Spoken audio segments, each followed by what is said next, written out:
Mihangyo sa otoridad ang mga ginikanan sa duha ka mga bata nga namatay human masirad-an sa abandonadong sakyanan sa Barangay Tuyan sa Dakbayan sa Naga nga ugkaton ang mga lawas niini aron mapaubos sa autopsy.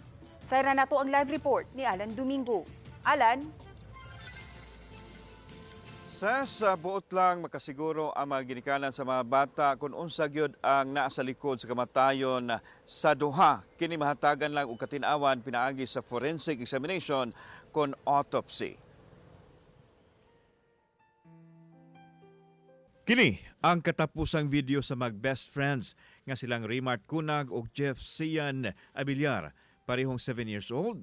Daway katapusan ang ilahang kalipay samtang nagduwa-duwa.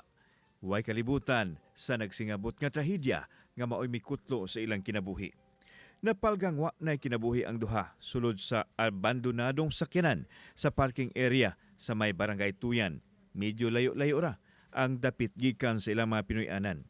Magsilingan ang duha o katapusang nakit-an sa ilang mga ginikanan ni adtong hapon sa Mayo 17. Gipangita dayon sila sa ilang mga pamilya apan napakyas sila. Mireport ang pamilya sa mga pulis nga mipahigayon usab dayon og imbestigasyon. Nakita sa usa ka CCTV footage ang duha ka bata nga misulod sa maong parking area alas 2 sa hapon niadtong adlawng Domingo. Base sa among investigation, sir, nagdula na sila, sir, ni sulod dito, sir. Kay namay nakita na to nga sa CCTV, sir, nga ni kuan gyud sila ni Agi ba mo to naka-lead na mo. So, ang possibly ato ni sulod sila, then nalak nila ang sakyanan. Samtang gitugan sa mulupyo sa dapit dool sa parking area nga nakapanimaho na sila ug dili maayong baho gikan mismo sa sakyanan. Okay, kano sa lang to ninyo na sugod ug panimaho katong inaso? Sa akong sitwasyon, sir, kahapon pa ko kasugod. Kahapon pa? Kahapon pa ko kasugod pa nakadoon ako niya. Pasado alauna sa hapon sa Mayo 20, nakumpirmar nga ang lawas sa duha ka bata ang naa sa sulod sa sakyanan. Ang usa anaa sa driver's seat samtang ang usa anaa sa back seat. Kini nga sakyanan ang isudlan sa mga bata ug wa na sila makagawas. Kung ato makita tinted ug dili gyud makita ang tao nga naa sa sulod nini. Uwahi na nga ilahang namatngunan nga naa sa sulod ang duha ka 7 anyos nga wa nay kinabuhi. Tungod kay anaa na sa state of decomposition, dinalian nga gilubong ang lawas sa mga bata. Bisan og way nakitang foul play ang kapulisan sa pasiunang imbestigasyon, dili kumbinsido ang pamilya. Hangyo nila karon nga ugkaton ang patayng lawas aron ipailawom sa autopsy ug masayran ang tinuod nga hinungdan sa kamatayon. Nga amo siya ipa-autopsy. Ngano man? Haro may balaan ba nga wa ba siya gikuan kanang wa ba siya gi kulata. Magduda ko kay nano nagkadugo man niya ang iyang mga diri kamot nay samad.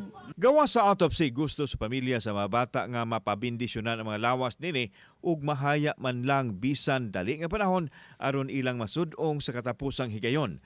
Bisan og pusto na lang kuno ang lungo nini. Nakalitan sila sa netabo sa wa sila makabalibad dihang giingnan sila sa mga tawo nga ilubong dayon ang ilang mga anak nga wa man lang gani moagi sa simbahan. Mipasabot ang mga ginikanan nga naanda na nilang maglaagan ang duha ka mga bata kinsa mag-best friends apan wa sila magdahom nga makaabot ba daay kini sa layong dapit. Nakatupag kay tabuan pa niya, sir. Last lang yun dito niya. Pag-ingon ako, ma, I love you, ma. Ma, kiss ko, bim. Ito last lang din niya. Pagkuhan ako, dahil lambing niya. Sakit kay kamagwangan gusto na ako. Sas nagpadayon ang imbestigasyon sa kapulisan sa Naga mahitungod sa nahitabo sa duha ka mga bata unya aton sayran nga gilubong daini kini diretso kagahapon mo ning tinguha sa pamilya nga maugkat at least man lang mamisahan o mabindisyonan alang sa kapahulayang dayon sa kalag sa duha ka mga bata. Ses. Dagang salamat, Alan Domingo.